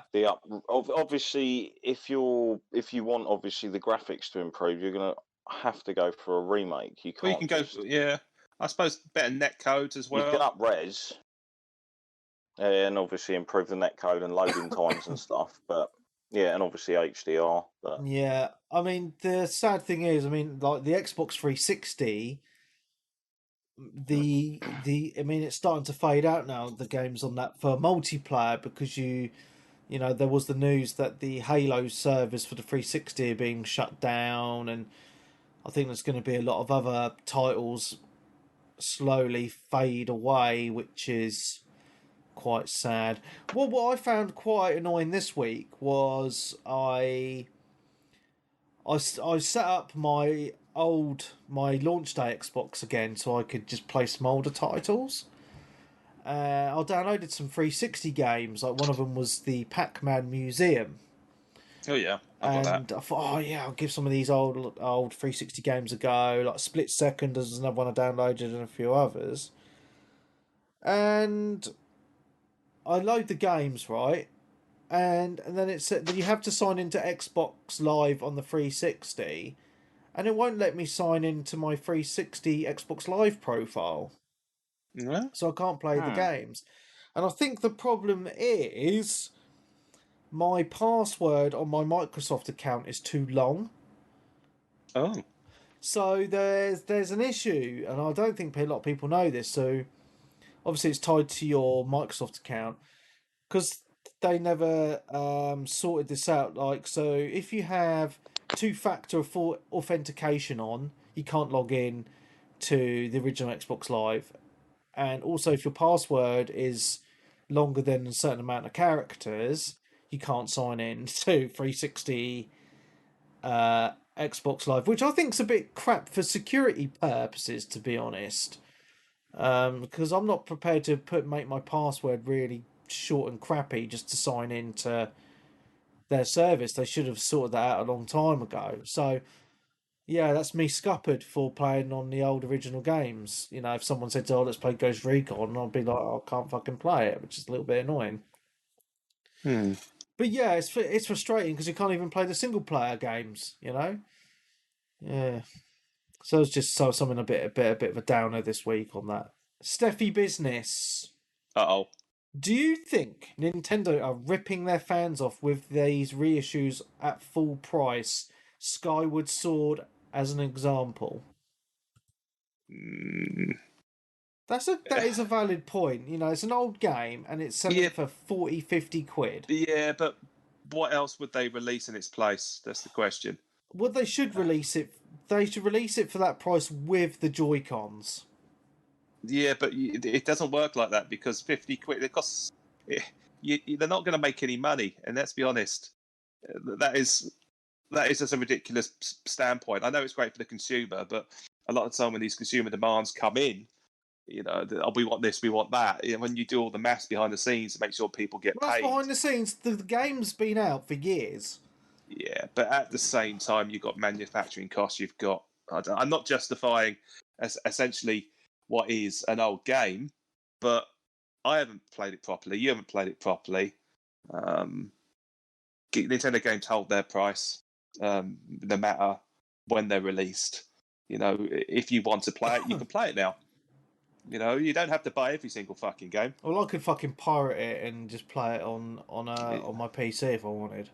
Yeah, but you wouldn't be able to because how would you control it? I'll just use my Joy-Cons that don't fucking work on my Switch. Exactly. Yeah, exactly. I know. Yeah, I know what you're saying. It's when people say, "Are these people ripping off here and there?" And I sit down, I sigh at these questions. I really do because. Well, I think it's a valid point, to be honest, Dan. It's skewed in such a way that it kind of means, okay, why is it this price? That's the question. Why? If it was a brand new game that had just been made with today's production costs, etc., then I could see 50 quid, whatever. But a game that came out fucking 20 years ago or something? No, it's about 10 years ago. Yeah, they all got to do is fucking bung it on to download, 20 quid, big bish bash bosh, job done. It's all fucking profit because the game's already out. Well, it's just sitting in an archive somewhere. You could say that from a film standpoint. You'll have like a 20-year-old film and they'll do like a 4K remaster. Yeah, exactly. On it. It's not going to come out cheap. It's going to come out for the same price. Job done. You're paying for quality at the end of the day. I know. Yeah, I can see the arguments both sides. It's everyone's perception of value. This is the discussion point really. It's everyone has a different perception of value. They do, and I accept that. I do. But I mean, $49.99. I think buying a Nintendo game every month at that price is steep, but I can afford it at the moment. I get it. Not a lot of people can. I understand that, but people still buy video games. That's the thing. People still do. It is what it is. Yeah. Buy some fucking Nintendo shares if you think it's shit. Hey, presto. Okay. Tom Harding. Who is going to give Diablo 2 Resurrection a go? I missed it originally, but left free, so I'm in. Yeah, so this is something I missed on the news actually. Diablo 2 Remaster is coming out on consoles. The first time I'd look at that. Consoles. I'm interested. Dude, it is fucking amazing. I remember playing this on the PC when it came out. Fuck me. How many years ago? 20 years ago. It was just insane because when I saw this news, I just thought, I remember my setup. I had a really, I had a room. I was living with my dad, and I had a little room, had a little computer room for me, and I had I had a PC then. I used to be online on the Xbox forums all day, and I had the original Xbox, the OG Xbox set up next to my PC with the old big CRT TV that weighed about 500 tons. I remember getting Diablo 2 and playing on that and loving it, and it was so fucking good. So I think it's great it's coming to console, and I think people really enjoy it. I've got a question. How much should it be priced? That's my question to you. 10 quid. Fuck off. You're not going to get it for 10 quid. Would you buy it? Would you buy it for 30 quid? No, 20 would be my max.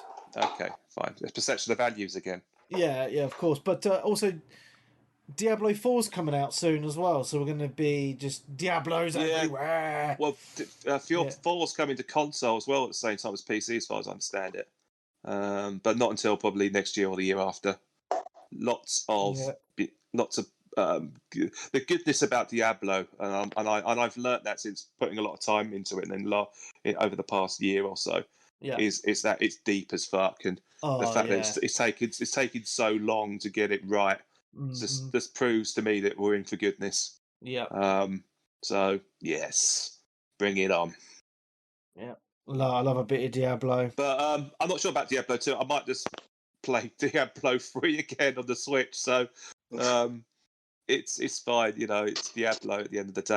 I hardly, at 40 hours of playing Diablo, I don't think I touched the barely scratched the surface on it. Even though I finished the game, there's all sorts to do. After, I mean, there's another game I enjoy playing from time to time on PC. I'm not sure if it's on console or not. I doubt it. It's called Grim Dawn, and that's very Diablo-esque, but it's more. You explore a big map and you get little quests and stuff like that, and it's but it's the same viewpoint, and you can chill out and listen to a podcast if you want, and just mindlessly just kill enemies and upgrade your dude and stuff. But I love those types of games. Sometimes it's just a lot of fun, and obviously playing it in co-op's a lot of fun as well. Diablo 3 and the co-op in Diablo 2 is very similar. So cool. Yeah, good times, man. Yeah, it'd be £50 on release, guarantee it. Yeah, you know, and I won't be buying it. It's the Blizzard. Yeah, I know, and you'll moan about it, and Steffi Business will moan about it, and I'll just sit here and go, I might just buy it to fuck you off. So done. That's fine. It won't fuck me off, mate. You pay what you want. Yeah. Anyway, carry on. Next. Yeah. Okay. Next question is from